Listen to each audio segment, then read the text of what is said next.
అందరికీ నమస్కారం. నేను మీ నాగరాజుని. కొంతమందికి మోకాళ్ళ నొప్పులు ఎన్ని మందులు వాడినప్పటికీ తగ్గటం లేదు. ఎందుకు తగ్గటం లేదు ఏంటి అనేది కొంతమంది డాక్టర్స్ కూడా దానికి సంబంధించినటువంటి బ్లడ్ టెస్ట్లు రాయటం లేదు. చూస్తున్నాం కదా. అంటే వాళ్ళు తాత్కాలికంగా మోకాళ్ళు అరిగిపోయినాయి, దానికి మాత్రమే ట్రీట్మెంట్ చేస్తున్నారు.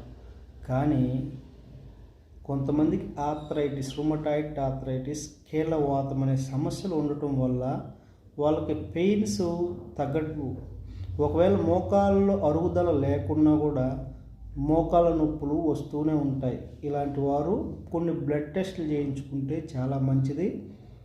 కొంతమంది డాక్టర్లు ఏమేమి రాస్తారంటే సిఆర్పి, ఈఎస్ఆర్, ఆర్ఏ ఫ్యాక్టర్, ఈ 3 టెస్టులు బ్లడ్ టెస్టులు రాస్తూ ఒక ఎక్స్రే తీసుకుని ఆ ఎక్స్రేకి సంబంధించినటువంటి రిపోర్ట్ పేపర్ కూడా తప్పకుండా అడగండి. మోకాళ్ళకు కానీ, నడుముకు కానీ, మెడకు కానీ ఎక్స్రే తీయించుకుని దాని రిపోర్ట్ పేపర్ తీసుకుని మన వద్దకు వచ్చినట్లయితే పట్టీలతో పరిష్కారం ఇవ్వబడుతుంది. లేదా మీకు తెలిసిన డాక్టర్ని మీరు ఈ విధానంలో సంప్రదించడం చాలా ఉత్తమమైన పద్ధతి.